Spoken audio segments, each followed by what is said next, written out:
Sobahul khair, kaifahalukum. Semoga kalian semua diberikan kesehatan dan dilindungi oleh Allah Subhanahu wa taala. Amin amin ya rabbal alamin. Alhamdulillah masih bertemu lagi dengan Miss. Kita akan belajar tematik. Kita sudah memasuki tema 8 tentang daerah tempat tinggalku. Subtema 1 lingkungan tempat tinggalku. Pembelajaran 1 dan 2. Sebelum belajar, mari sama-sama kita baca basmalah terlebih dahulu ya bersama-sama. Bismillahirrahmanirrahim. Selanjutnya, kita simak video pembelajaran hari ini. Joni sangat bangga dengan daerah tempat tinggalnya, yaitu Kabupaten Karo di Sumatera Utara. Daerahnya dinobatkan sebagai daerah penghasil jagung terbesar di Indonesia. Jagung selain sebagai makanan pengganti nasi, dapat juga dijadikan sebagai pangan ternak. Berawal dari hasil bumi yang dihasilkan di daerahnya, Joni terinspirasi untuk mengangkat cerita tentang petani jagung. Joni mendapat tugas dari gurunya untuk memilih satu buah cerita daerah yang ia ketahui untuk diceritakan di depan teman-temannya. Ayah menceritakan tentang petani jagung yang sabar dan jujur saat ia masih kecil. Bacalah cerita yang dipilih oleh Joni berikut ini dengan seksama. Petani jagung yang sabar dan jujur. Dikisahkan di sebuah desa yang sangat kering, hiduplah seorang petani jagung yang sabar dalam menjalani hidupnya. Di desa yang sangat kering itu jarang sekali hujan yang turun. Dalam setahun dapat dihitung dengan jari berapa kali hujan yang turun di desa tersebut. Sang petani tinggal di sebuah bukit hutan jati yang meranggas daun-daunnya. Desa tersebut hanya dihuni oleh beberapa kepala keluarga karena banyak penduduk yang sudah berpindah ke desa lain akibat kekeringan yang melanda desa itu. Pada suatu hari, petani tadi hendak berjalan ke kebun jagungnya yang berjarak sangat jauh dari rumahnya. Dalam perjalanan, ia menemukan sebuah pohon jati yang tumbuh miring. Ia berhenti sebentar di depan pohon jati tersebut sambil memperhatikan dengan seksama. Ternyata di bawah pohon jati tersebut ada sebuah kendi yang berisi air. Karena merasa haus, sang petani hendak meminum air yang ada di dalam kendi itu. Namun karena sadar kalau air itu mungkin ada pemiliknya, akhirnya si petani tadi tidak jadi meminumnya dan kemudian melanjutkan kembali perjalanannya. Setelah beberapa kilometer berjalan, petani tadi menemukan sebongkah emas yang sangat berkilau dari kejauhan. Petani tersebut sangat tergiur dengan emas tersebut. Kembali lagi, ia tahu bahwa itu bukan miliknya. Ia meletakkan kembali emas tersebut dan melanjutkan perjalanannya. Pak Tani terus melanjutkan perjalanannya. Sebelum ia sampai di kebun jagungnya, Pak Tani melihat sebuah batang pohon yang menghalangi jalan yang dilaluinya. Dengan susah payah, ia memindahkan batang yang cukup besar tadi di pinggir jalan. Sesampainya di kebun jagung, si petani beristirahat di sebuah pohon yang cukup rindang daunnya. Lalu petani menyadari bahwa pohon tersebut adalah pohon yang belum pernah ia lihat sebelumnya. Ia pun mengamati pohon tersebut dengan sesama. Tiba-tiba terdengar suara, "Wahai petani, kau sangat sabar dan jujur. Aku sangat menghargai sikapmu yang sabar dan tidak mengambil yang bukan milikmu. Kini engkau boleh menikmati semua yang ada di kebun jagungmu ini." Lalu petani beranjak ke kebun jagung dan mulai memanen jagung. Alangkah terkejutnya si petani mendapati jagungnya sangat bagus, karena selama ini panen jagungnya sangat mengecewakan. Biasanya banyak jagung yang kering dan bongkolnya kecil dan busuk. Si petani pulang dengan gembira karena mendapatkan hasil panen yang bagus hari ini. Berdasarkan cerita tersebut, jawablah beberapa pertanyaan berikut ini. Siapakah tokoh utama dalam cerita tersebut? Yaitu Pak Tani. Di manakah tokoh utama cerita tersebut tinggal? Pak Tani tinggal di Bukit Hutan Jati. Apa yang sang petani temukan dalam perjalanannya ke kebun jagung? Petani menemukan sebuah kendi berisi air, sebongkah emas yang berkilau, dan sebuah batang pohon yang menghalangi jalan. Mengapa sang petani merasa sangat bahagia? Karena petani mendapatkan hasil panen yang bagus. Jelaskan sifat sang petani dalam cerita tersebut. Sifat petani yang jujur dan sabar. Anak-anak, setelah kita membaca teks tentang petani jagung yang sabar dan jujur, maka kita akan mendapatkan pesan moralnya, yaitu yang pertama, jangan mengambil sesuatu yang bukan hak kita. Yang kedua, jika kita tetap bersabar dan terus berusaha, pasti suatu saat kita akan mendapatkan balasan yang setimpal dengan perbuatan baik yang kita kerjakan. Cerita petani jagung yang sabar dan jujur merupakan cerita dongeng yang tergolong ke dalam cerita fiksi. Anak-anakku semuanya, selanjutnya kita akan belajar tentang teks fiksi beserta unsur-unsur pembentuknya. Sebelumnya, apakah kalian tahu teks fiksi?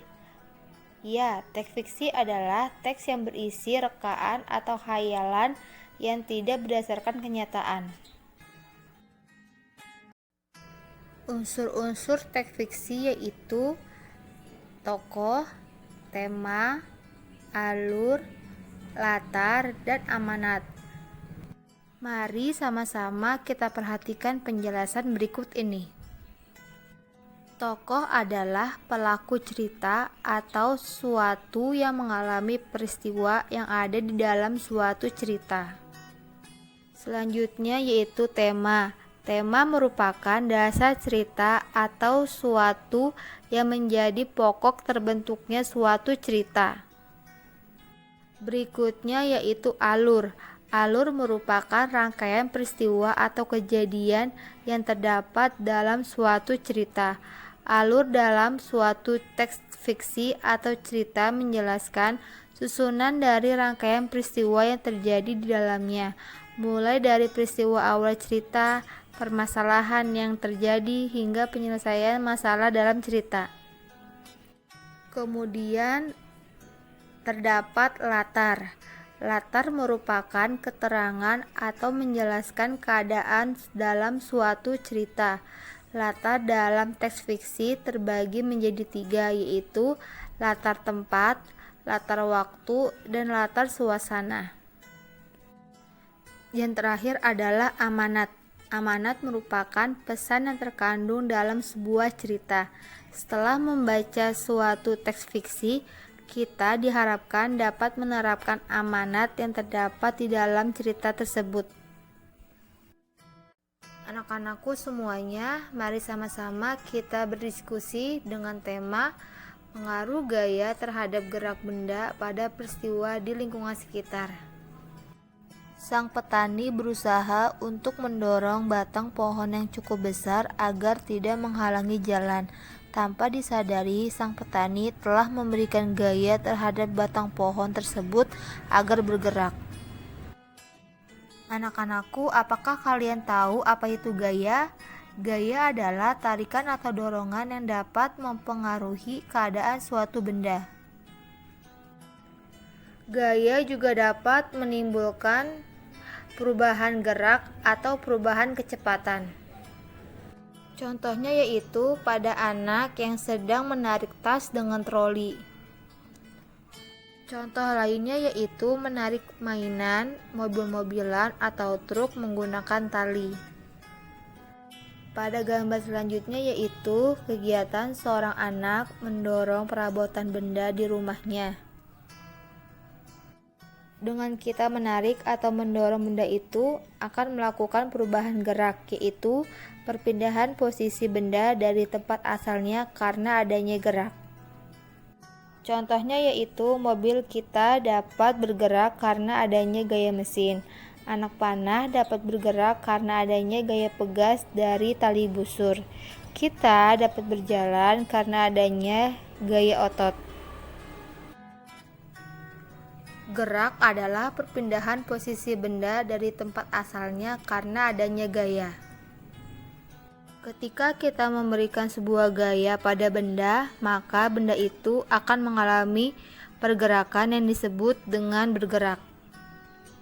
Tali busur ketika diberi gaya pegas, maka busurnya akan membuat anak panah menjadi melesat.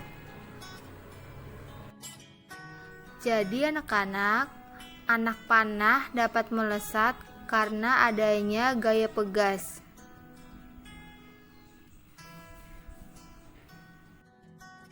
Selanjutnya, kita akan mengetahui pengaruh gaya terhadap benda. Lakukan percobaan berikut ini. Pertama-tama, kita siapkan bola pingpong, meteran, dan alat tulis. Kegiatan yang kita lakukan adalah yang pertama, kegiatan ini dilakukan di dalam ruangan dengan lantai yang rata.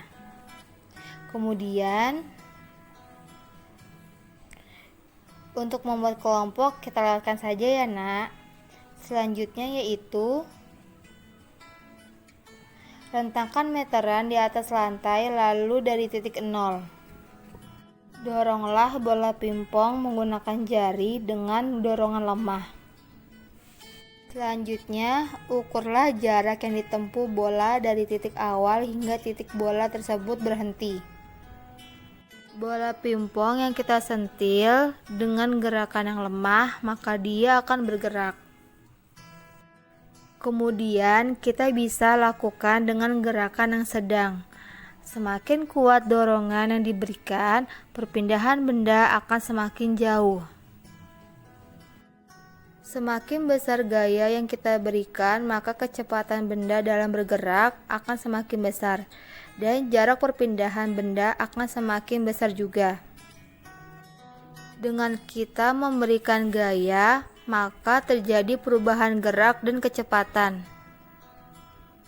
Dengan melakukan percobaan ini, maka anak-anak dapat mengetahui pengertian dari gaya, yaitu gaya adalah tarikan atau dorongan yang dapat mempengaruhi keadaan suatu benda. Perubahan gaya yaitu dapat menimbulkan perubahan gerak pada benda dan perubahan kecepatan. Mari bercerita. Kini giliran Made untuk menceritakan tentang daerah asalnya yaitu di Ubud, Bali. Pulau Bali terkenal hingga mancanegara karena panoramanya yang indah dan sumber daya alamnya yang sangat kaya. Ubud terutama terkenal di antara para wisatawan mancanegara karena memiliki pemandangan yang indah. Lokasinya terletak di antara sawah dan hutan. Selain itu, Ubud juga dikenal karena seni dan budaya masyarakatnya. Kehidupan masyarakat Ubud tidak bisa dilepaskan dari kesenian. Di daerah tersebut banyak terdapat galeri-galeri seni. Pertunjukan musik dan tari digelar setiap malam secara bergantian di segala penjuru desa. Made sangat bangga dengan kampung halamannya. Ia berjanji untuk rajin menuntut ilmu agar kekayaan alam daerahnya dapat dilestarikan. Masih sangat banyak sumber daya alam yang dapat ditemukan di daerah-daerah lainnya di Indonesia. Sudah merupakan tanggung jawab kita sebagai pewaris kekayaan alam ini untuk selalu menjaga dan melestarikan keberadaannya. Made sering mendengarkan nasihat-nasihat tersebut dari ayah dan ibunya. Selain menasehati, ibu Made juga selalu membacakan cerita sebelum Made dan adiknya tidur. Salah satu dongeng yang diceritakan adalah cerita dongeng hewan yang berjudul Semut dan Gajah. Mari kita baca cerita tentang semut dan gajah berikut ini.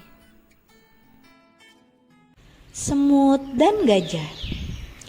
Dahulu kala di sebuah hutan hiduplah bermacam-macam hewan, dari yang kecil seperti semut dan binatang yang paling besar seperti gajah. Gajah sangat angkuh. Ia mengakui dirinya paling kuat. Gajah binatang yang disegani di hutan karena ia berhasil mengalahkan harimau si raja hutan. Gajah mengaku sebagai penguasa hutan rimba yang baru. Ia sangat sombong karena badannya yang besar. Ia berpikir dapat mengalahkan semua hewan. Ia menyepelekan hewan-hewan yang berada di hutan. Pada suatu hari, gajah mengadakan suatu sayembara. Siapapun yang dapat mengalahkannya, ia berhak menggantikannya sebagai raja hutan. Sayembara itu disambut antusias dari berbagai hewan, terutama hewan buas yang suka memangsa binatang kecil yang tidak berdaya.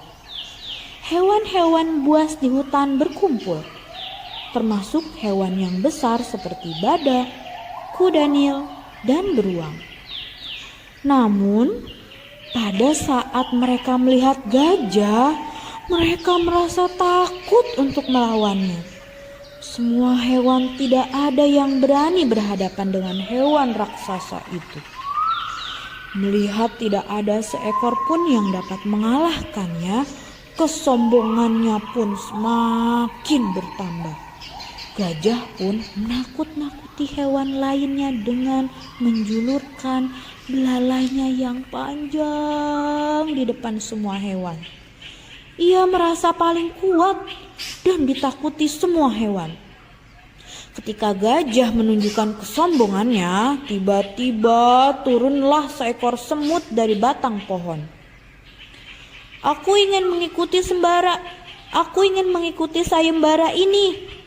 Bolehkah aku ikut? Tanya semut dengan ramah. Hei, kamu hewan kecil. Kau bukan lawanku. Kau berani melawanku yang sebesar ini? Tubuhmu saja tidak ada sebesar ujung ekorku. Jawab gajah sambil tertawa. Mendengar ucapan gajah, semut pun merasa kesal. Namun ia tetap rendah hati. Baiklah gajah, sekarang kau boleh sombong di hadapanku. Namun kau belum pernah merasakan gigitanku, bukan? Jawabnya. Semut tahu kelemahan gajah terletak pada telinga yang besar dan lebar itu. Perlahan-lahan ia masuk ke lubang telinga gajah. Semut lalu menggigit. Sebelum semut menggigit, semut memanggil kawanannya dulu. Gajah mulai merasa kesakitan. Tubuhnya yang sangat besar itu berguling-guling di atas tanah karena menahan sakit. Gajah berusaha mengeluarkan kawanan semut dari telinganya. Ampun semut, aku mengalah, aku ngaku kalah, teriak gajah. Hewan besar itu mulai menyerah. Hewan-hewan lain yang menyaksikan peristiwa tersebut tertawa dan bersorak-sorak. Gajah hanya terdiam. Ia merasa sangat malu. Anak-anakku semuanya, kita masuk ke pembelajaran kedua, materi bahasa Indonesia. Menjelaskan jenis-jenis teks fiksi. Berikut adalah jenis-jenis teks fiksi. Yang pertama, cerita rakyat. Cerita dari zaman dahulu yang hidup di kalangan masyarakat dan diwariskan secara lisan. Cerita rakyat dapat dibedakan menjadi 5 jenis, yaitu cerita jenaka, mite, fabel, legenda, dan sage. Baik anak-anak, mari sama-sama kita bahas ya. Cerita jenaka. Cerita jenaka adalah cerita penghibur yang membangkitkan tawa, jenaka, keriangan, atau sindiran. Contohnya cerita Si Kabayan dan cerita Abu Nawas. Selanjutnya adalah mite. Mite adalah cerita yang mempunyai latar belakang sejarah. Dipercayai oleh masyarakat sebagai cerita yang benar-benar terjadi, dianggap suci, banyak yang mengandung hal-hal gaib, dan umumnya ditokohi oleh dewa. Contoh cerita tentang Nyai Roro Kidul dan cerita tentang Dewi Sri.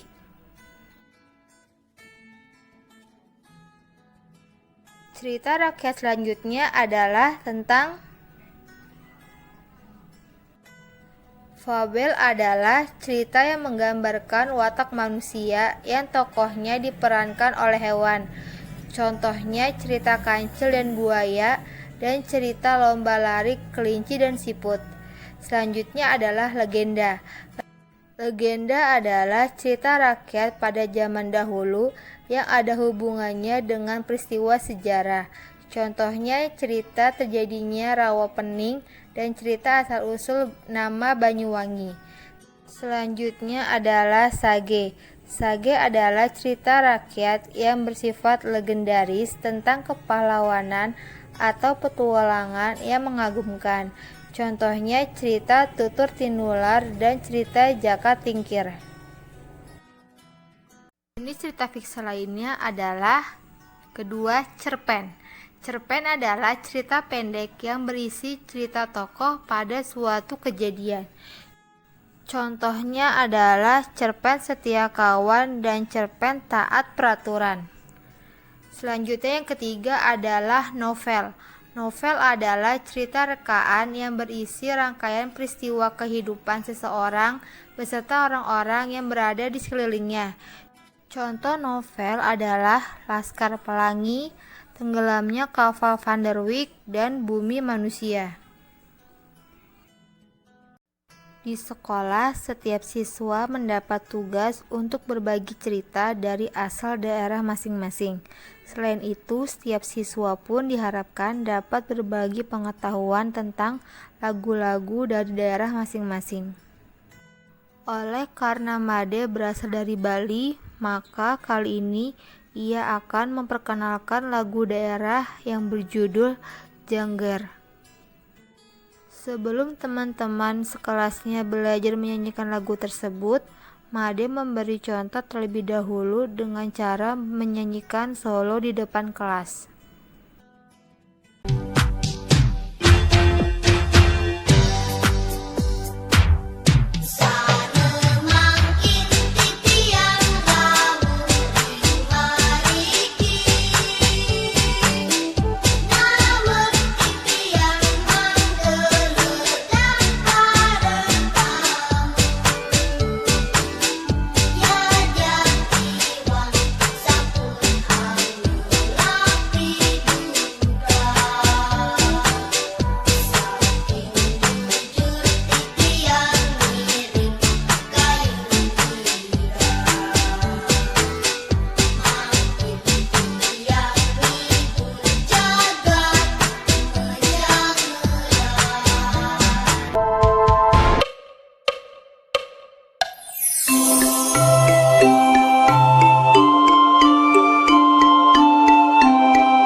Made dan teman-temannya berhasil menyanyikan lagu Jangger dengan baik. Saat bernyanyi, mereka memperhatikan tinggi rendah nada dan tempo lagu tersebut. Apa yang dimaksud dengan tempo dan tinggi rendah nada? Tempo adalah cepat atau lambatnya sebuah musik yang dimainkan. Terdapat bermacam-macam tempo antara lain sebagai berikut. Itu yang pertama tempo cepat, kedua tempo sedang, dan ketiga tempo lambat. Tempo cepat yaitu ada allegro cepat, allegretto agak cepat, presto cepat sekali, dan vivace cepat dan ceria. Yang kedua adalah tempo sedang yaitu moderato. Yang ketiga adalah tempo lambat, diantaranya ada andante perlahan-lahan, largo lambat, Adagio sangat lambat, penuh perasaan. Grave sangat lambat dan sedih, dan lento sangat lambat, berhubung-hubungan. Tempo dituliskan di atas naskah lagu atau di bawah penulisan nada dasar. Tanda tempo ditulis agar penulis lagu dapat menyampaikan kepada para pemain musik tentang kecepatan lagu yang dimainkan atau dinyanyikan. Nada dalam dunia musik dibedakan menjadi nada tinggi dan nada rendah. Tinggi rendah nada ditentukan oleh tinggi rendahnya frekuensi nada tersebut. Perhatikan gambar di atas. Semakin ke kanan, nada semakin tinggi. Sebaliknya juga, semakin ke kiri, nada semakin rendah. Nada bertitik di bawah berarti nada rendah. Nada tidak bertitik berarti nada sedang. Nada yang bertitik di atas berarti nada tinggi. Nah, nada-nada yang bertitik di bawah itu disebut tangga nada oktav rendah. Nada-nada yang tidak bertitik disebut tangga nada oktav sedang. Sedangkan nada-nada yang bertitik di atas disebut tangga nada oktav tinggi. Tangga nada adalah urutan nada yang disusun secara berjenjang. Susunan nada yang berurutan naik atau turun disebut tangga nada. Tentu saja jarak antar nada yang berurutan itu naik atau turun pula. Ayo peragakan pengaruh gaya terhadap gerak benda pada peristiwa di lingkungan sekitar. Made merasa senang dan bangga melihat teman-temannya berhasil menyanyikan lagu jengger dengan baik. Teman-teman Made pun banyak yang bertanya tentang kampung halamannya. Made teringat masa kecilnya bersama adiknya. Mereka sering berlari menuruni bukit di dekat rumah kakek mereka. Pada saat menuruni bukit, Made bersusah payah untuk menahan berat tubuhnya agar dapat mengatur kecepatan larinya. Tetapi lain halnya dengan saat mendaki bukit. Made harus menambah kekuatan agar dapat menaiki bukit tersebut. Ketika Made mengurangi kekuatannya, dapat dikatakan bahwa Made mengurangi gaya, sehingga Made akan bergerak lebih lambat. Tetapi ketika Made menambah kekuatannya, Made menambah gaya dan ia pun dapat bergerak lebih cepat. Pengaruh gaya terhadap gerak benda. Gaya mengakibatkan adanya perubahan pada benda. Dengan kata lain, gaya dapat mempengaruhi suatu benda. Pengaruh gaya terhadap benda adalah sebagai berikut. 1. Gaya dapat menggerakkan benda diam. Kedua, gaya dapat membuat benda bergerak menjadi diam. Ketiga, gaya dapat mengubah kecepatan gerak benda. Keempat, gaya dapat mengubah arah gerak benda. Kelima, gaya dapat mengubah bentuk benda. Keenam, gaya dapat mempengaruhi keadaan benda di dalam air.